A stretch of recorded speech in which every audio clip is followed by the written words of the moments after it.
Alright, let's get building the track assembly.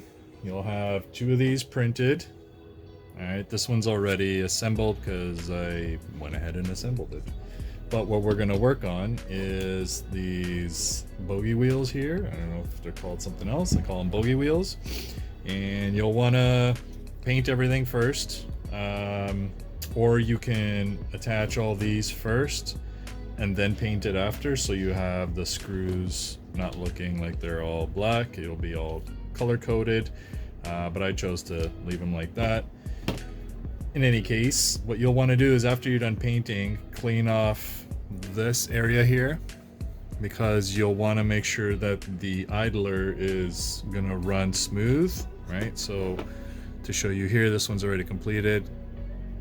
It moves smoothly. Oh, sorry, there we go. It moves smoothly. All right, so there's enough. If you have just the paint here, it'll bind and it won't move. So you want to have this main idler spinning.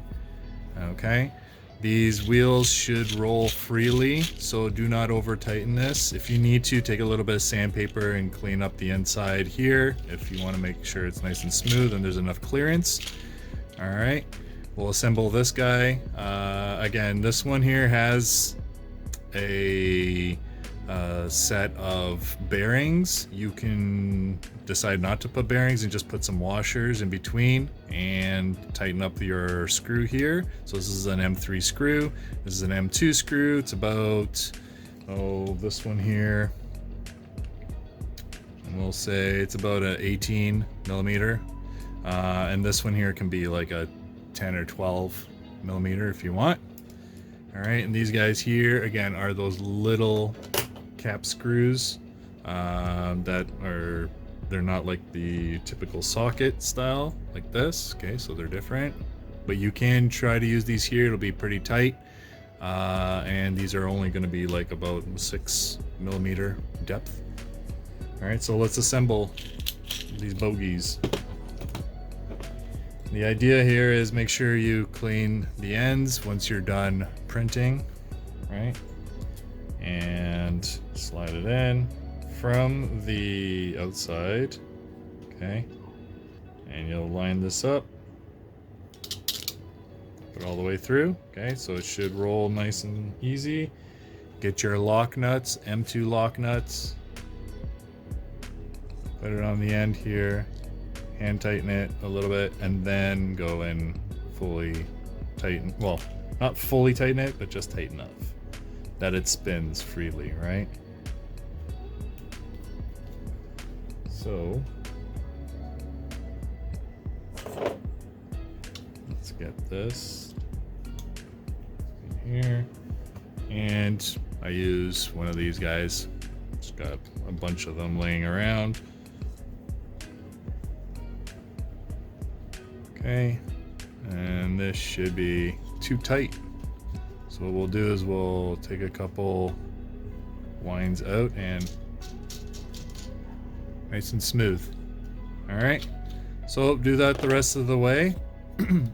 And then what you want to do is put this guy in.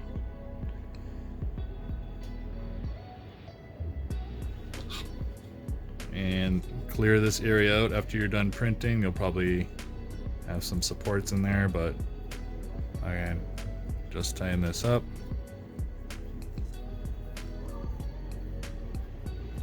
And this should be in line, and if it's not, just make some adjustments there. Take a little bit out of this area here, so this should be pretty close. But you don't want it so tight that it doesn't spin, because you need it to spin.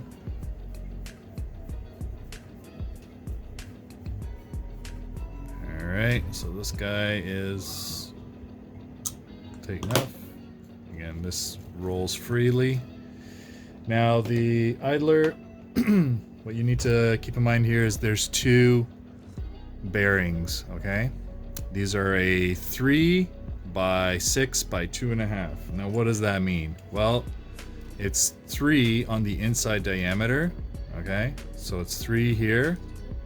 It's 2.5 wide, and then it's 6 on the outside.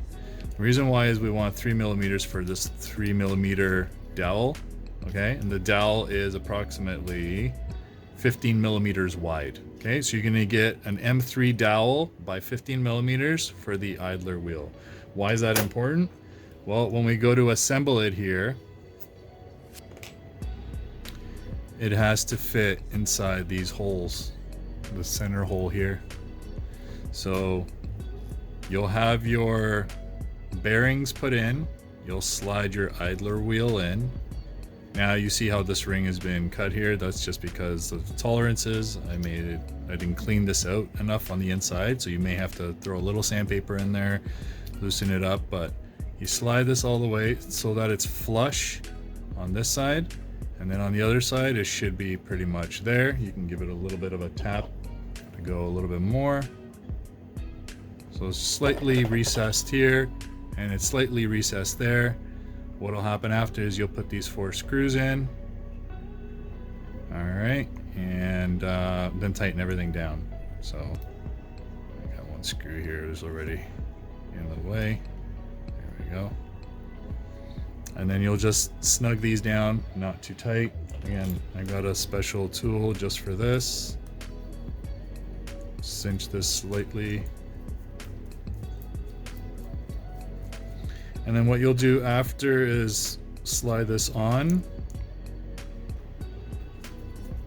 and it will slide on the rails of your carrier.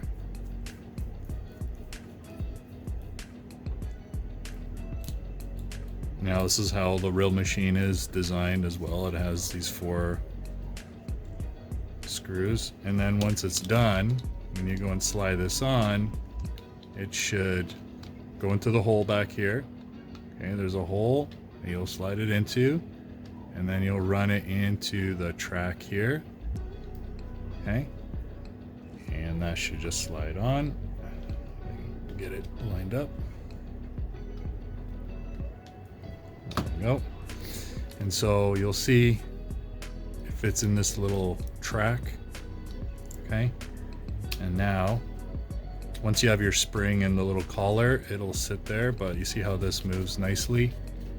Okay, so that's because there's no friction from cleaning the painted area. So there you go.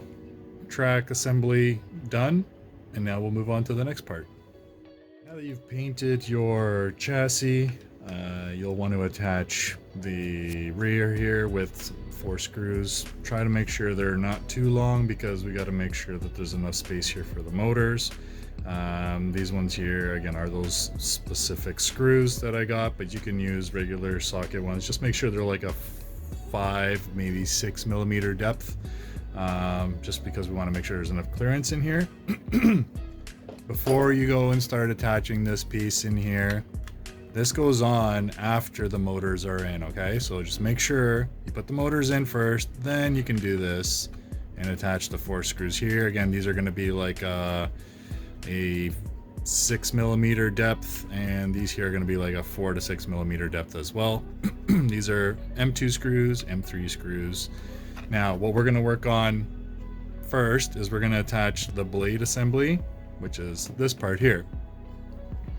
Now, I'm not going to take this all apart to show you how to put it together again, but essentially you're going to have M3 screws. These ones are about, I'd say 15 mils. So 15mm, 15mm, and underneath here, you're not going to put anything unless you want to do that fake one that goes from here to here. You can do that. But then again, that's another 15mm. Also, keep in mind, this servo comes with a U-bracket. You'll want to put this in here and glue it to the bottom. It just adds a little bit of reinforcement here for this screw not to move around as much, so it adds a little bit of rigidity. These guys here, you will have to trim this down, okay, so that it creates this gap. This should be overall length. Let's see, what's an overall length here? I'd say approximately 36mm. Total from back to back. These screws do get screwed in. You may have to shave this area here a little bit. When I designed this, I designed it with pretty tight tolerances.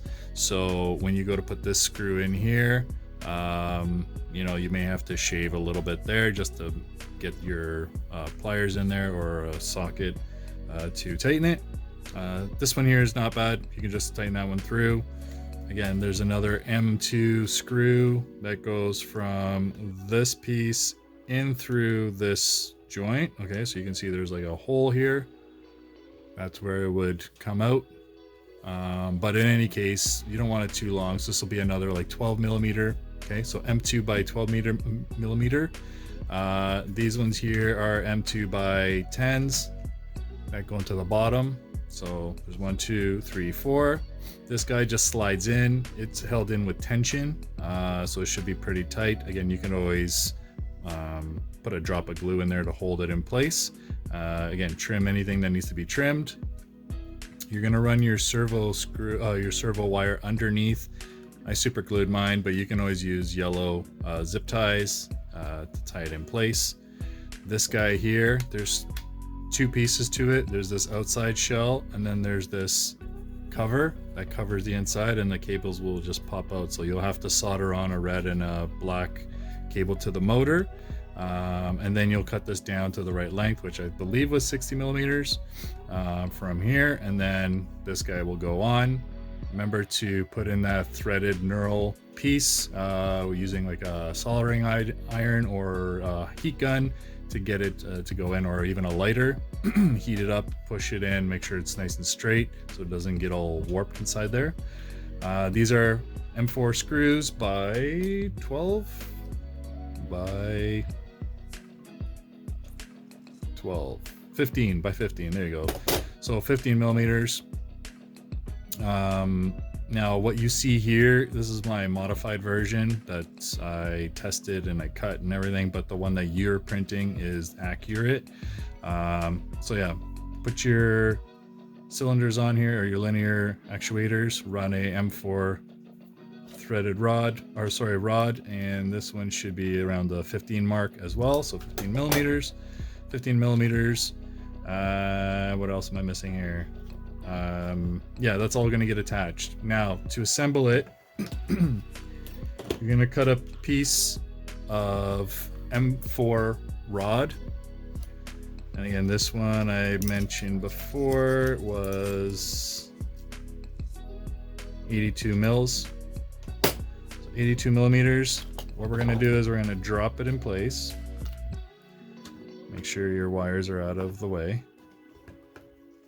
And then slide it on here, and then you're going to start threading through. Now you may need to get a 4 millimeter drill bit to just ream this out a little to get a better consistency so that it threads properly and doesn't bind. And then once you find the hole, you're going to push it all the way through. Okay, and then that's how that's going to go on, and then we'll work on putting the motors in.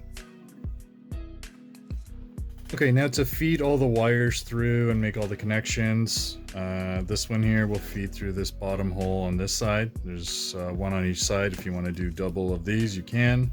I would just do one because it works. This motor connector, I've spliced it in, so it was just a different connection. So I added in this JST style, and I cut the ends off of here so it fits through the hole, because the hole is just big enough to put the cables through. And then once you run the cable all the way through the wires, all right, this is going to go on the inside. Okay, the inside here so it doesn't pinch, and then we'll slide the rest of the cable through, and this is where you're going to feed your M4 screw. So we have an M4 with a washer, and then we'll put a nut on the inside as well to tighten it. So we'll have this guy go through, and we'll actually thread it in.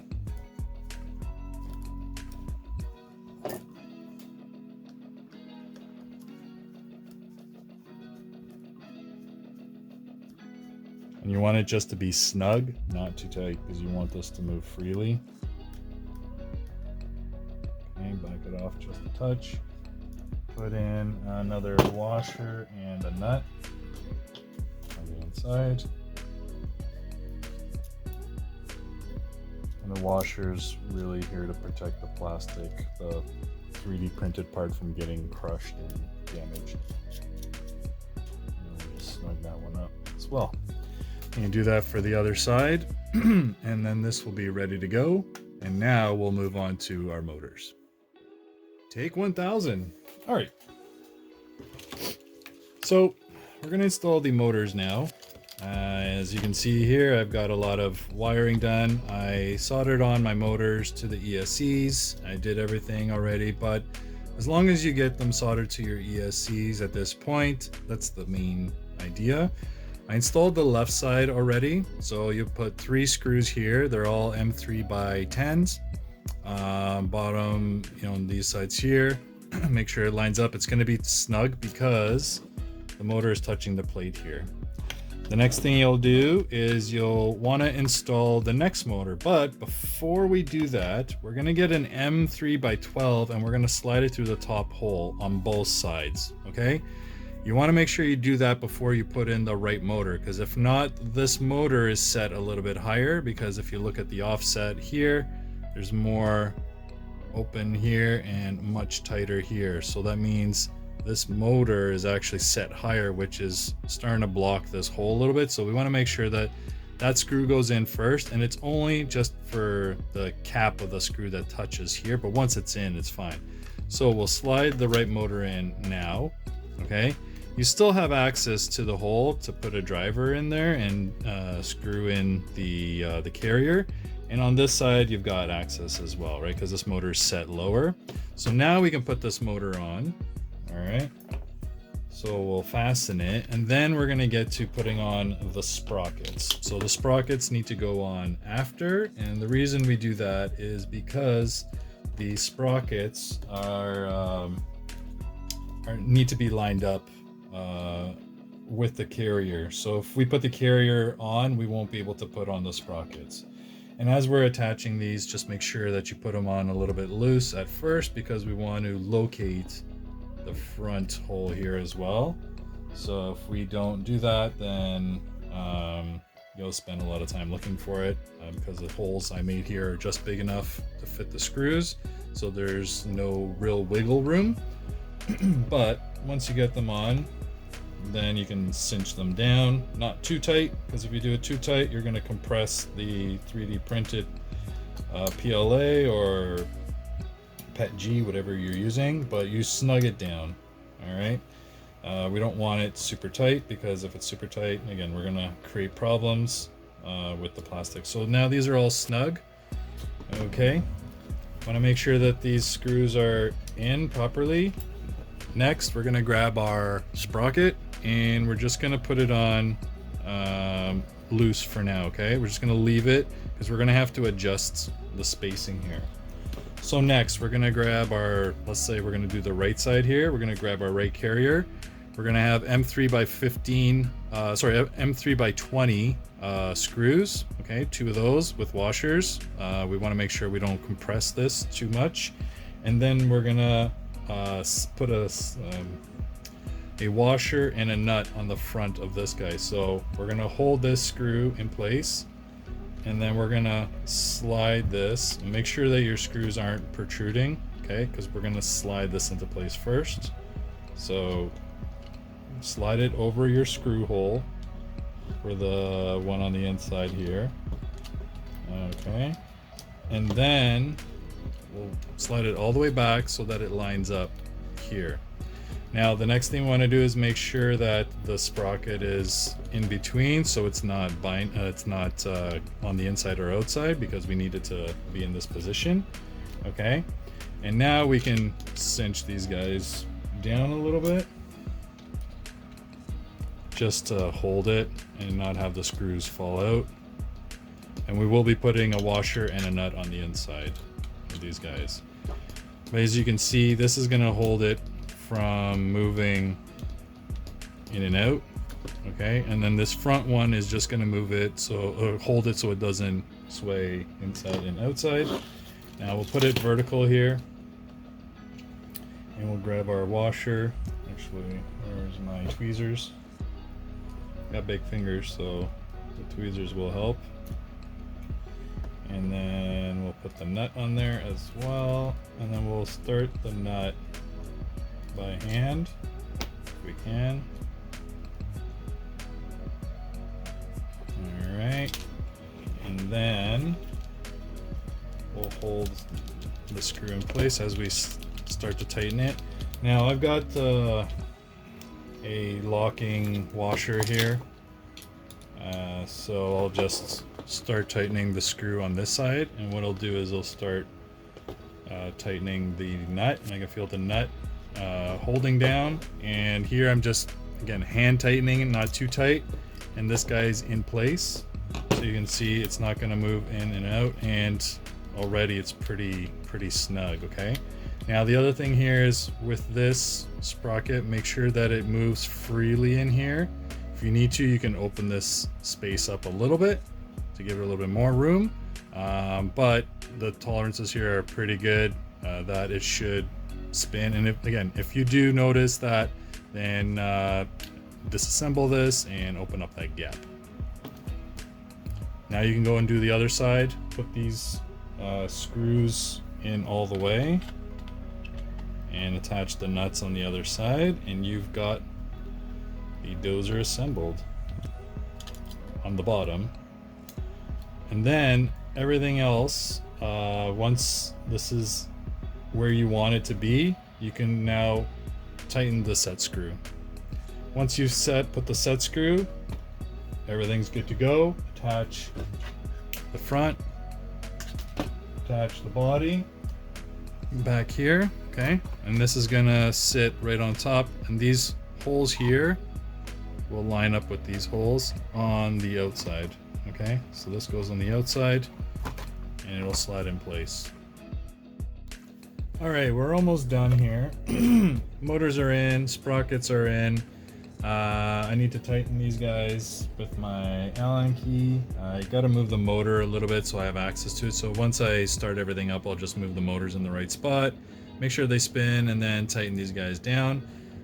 So we'll keep that in mind. So it'll go like this. All right, and we'll get our 4 M4s. Oh, sorry, M3 by, I believe these are 5 by 6. So M3 by 6 screws. We will use the right driver, and we'll tighten this and put it together. Now this is gonna hold into the PLA here because I made the holes slightly smaller. So we'll put this in, and again, just hand tight till it starts to get tight here. We don't want to over tighten it, because if it does go more, then you're going to run into having to put screws all the way through, and that'll be a bigger problem because there's just not enough space for the screws here. So we want them to tie into the PLA. Again, this should be just snug. When you start to feel resistance here, stop. You don't want to screw up the threads. So do that, and then we'll put the M2s in here. And again, once we're done, we can start putting the weights where we want to put weight inside the dozer, because there's lots of area. And I'll show you what happens with these 2 spots here. There's plates that go here that are things that you should have been printing. So those plates you can put your weights on top of, and they will secure, or hold down, I should say, the weight. And what I've done is I've put on a bunch of these guys on here. I'll have to put some new sticky double-sided tape, but essentially pack as much as you can. Now, one thing keep in mind, there's a notch cut out here, or you might need to cut a notch out, and that's for the servo wire. Okay, so this gets fed through the top, and I'll show you that in a second here. So now with this servo wire inside, we will make sure that the flat end is facing the front, and you'll have to put this in on an angle because we've already got the weights on here. Actually feed it behind and do it like this. Oh, how did I do this? I did one side then the other. And there we go. Just put one side in and make sure that your servo wire does come up through that hole, and push this down and the weight will just hold it in place. Your servo is now inside, and then you get your next plate, and this one will go in between the two cables here. All right, and it'll sit right in this spot. And again, we'll just make sure it's snug. And now the motors are going to be right here, so make sure that the wire is not in the way for the motors. And this will sit just on top. This one's pretty tight. There we go. Also make sure that your cables are not getting pinched at any point. There we go. So now we have that front plate in. This will cover up. Again, you can put as much weight as you want here. And now in between here, you can put as much weight as you want as well to hold that piece down. But we are going to put a couple of little M2 screws through here and call that done. Now, the last thing with the tracks, you're going to use these set screws. They are an M3 by 12 set screw. You can buy them in packages of 50 or 100. I can't remember how many there are, but I got 100 because you're going to need 40 some odd for each side. I think it's like 44 tracks, so get 100. And then what you'll do is you'll install these so that this part is on the outside. Okay. We'll put the track on here.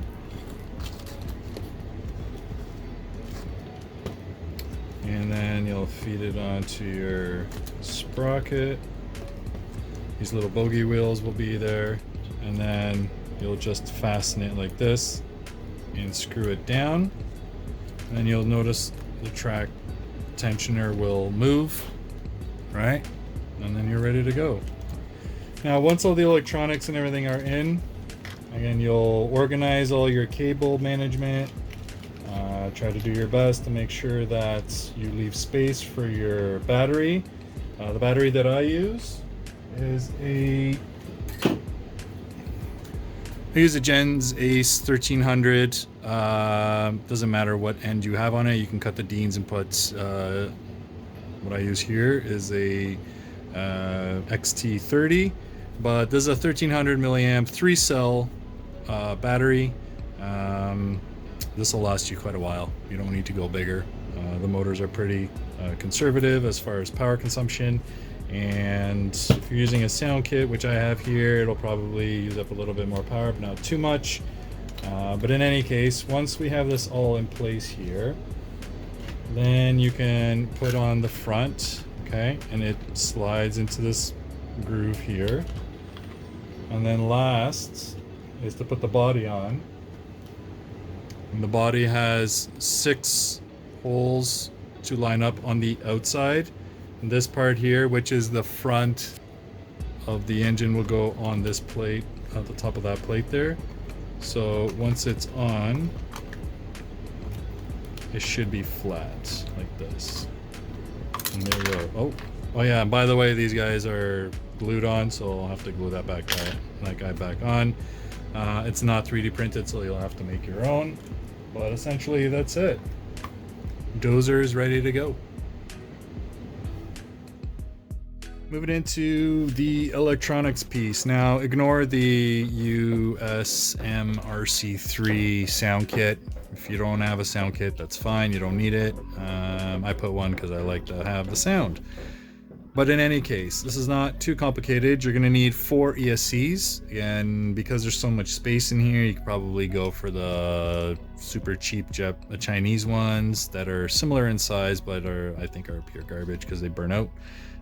These ones here are called tiny ESCs, and they'll do an amp. They have a built-in BEC, but I don't trust it, so I put in my own BEC. But you'll have 4 of these, and the 4 are to control 1 for each motor, right? For the drive motors. You're gonna have 1 for your blade up and down, and you're gonna have 1 for the blade tilt, right? The other, and that's all 4. Now, I showed you only 1 motor for the tilt. If you want, you can make like a fake cylinder to put on the opposite side. That's what I did here. I don't know if I'm gonna do it. I may just leave it out.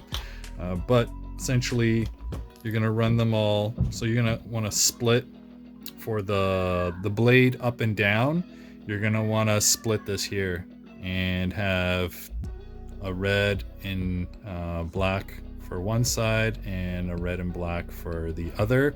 Again, this is for the pivot, I believe. This is for the tilt, the left and right. The other one that you'll have for the up and down is this one here, and you'll have 2 reds on one lead and 2 reds on the other lead. Okay, the motors, they're gonna go direct. One power wire, and the other one's the negative, and you'll put those both in. Again, you'll do the mixing based off of the way you set it up, similar to the way I did it for the tracked skid steer. It's going to be the same configuration as far as how to set up the controller. So if you want to know how to do that, check out that video for setting up the controller. Very much the same way. The only difference is here you have a 6-way blade versus just a bucket and a boom for that skid steer. So yeah, that's your electronics. Looks a little messy, but they all go into the first 3 channels. And then the other channel here is for the channel 4 is for the blade, like vertical tilt. That goes in there. And then I have the other ones for sound. That's it. That's the build. If you have any questions, let me know. If you enjoyed it, leave a comment. If you built it and you're happy the way it works, post it on my Facebook page and show me that you've completed it and that it works amazing, similar to the skid steer. There have been a few people who've built it and they showed me it working, which is amazing to see that everybody's able to make their own and it works exactly the way I thought it would.